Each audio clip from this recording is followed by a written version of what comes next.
You are listening to KSG Podcast. This is a short, crisp, concise, exam-oriented, edited editorial for civil services aspirants. In this podcast, we are going to talk about RBI's digital rupee. Source for the content is Radhika Pandey's article for the print. India plans to launch a central bank digital currency, that is CBDC. A CBDC is seen mainly as a substitute for cash and for cryptocurrencies. It's supposed to be both a medium of exchange and an asset. However, whether or not it's widely adopted will depend upon its usefulness as a substitute for cash and its attractiveness as an asset. Talking about replacing cryptocurrencies, after a recent speech by Reserve Bank of India officials saying that cryptocurrencies should be banned, it appears that the RBI is hoping that its CBDC can be posed as an alternative to cryptocurrencies. However, in India, cryptocurrencies such as Bitcoin are seen more as assets than as a medium of exchange. Unlike in the US, where many entities, including some Ivy League schools, are accepting Bitcoins for payment of fees, in India, cryptocurrencies are largely seen as an instrument to diversify risk and act as a hedge against swings in other asset classes. The value of an RBI issued CBDC is expected to be stable. This limits its attractiveness as an asset. Thus, in India, the CBDC is more likely to be used as a medium of exchange than as an asset. Now, talking about replacing cash, next for the CBDC to be an attractive medium of exchange, it has to be more attractive than alternatives such as cash, bank deposits, and digital wallets. Would an RBI CBDC be a good substitute for cash?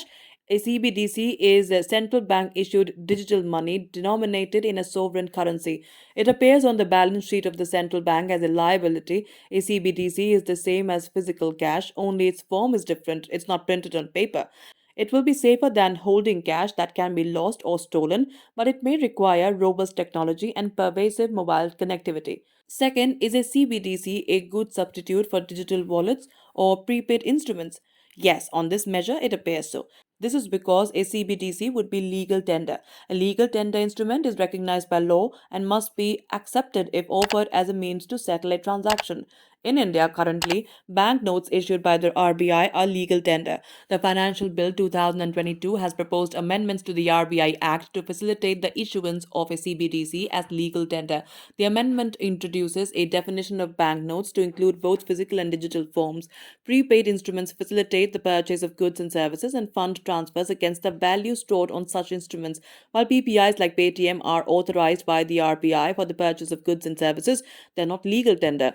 They can only be used in cases where an entity accepts the payment instruments. An RBI CBDC could affect the business of payments banks as it could replace wallets.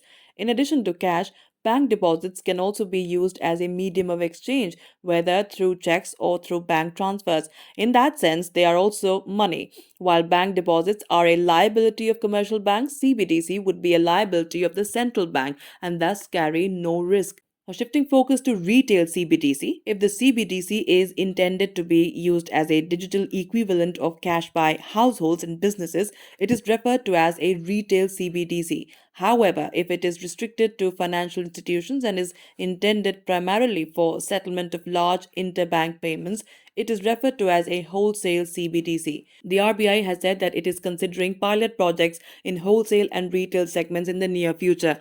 While a wholesale CBDC would be used for limited purposes, the implications of introducing a retail CBDC need to be carefully understood. Rollout of a retail CBDC would require pervasive internet connectivity and an efficient telecommunication network for transacting in CBDCs. Further, as the central bank will maintain retail balances, the choice of technological architecture assumes significance. The complexity of the underlying technology may limit its adoption by households. Moreover, the underlying technology should be able to process payments efficiently and fast.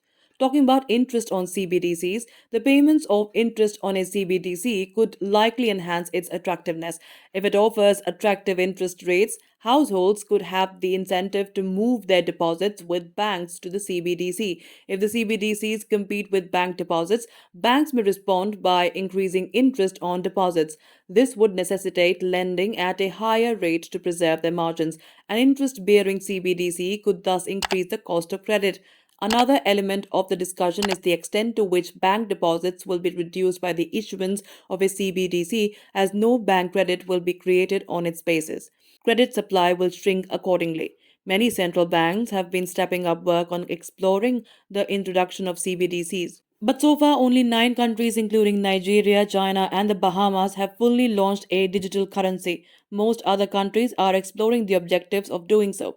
Before India joins the list above, Indian policymakers should be clear about what the gaps are and what they are trying to achieve with the CBDC. That's it for this podcast. Thank you so much for listening. To join KSG India courses and to crack the ICE exam, visit ksgindia.com. You can also get a PDF of this podcast on ksgindia.com.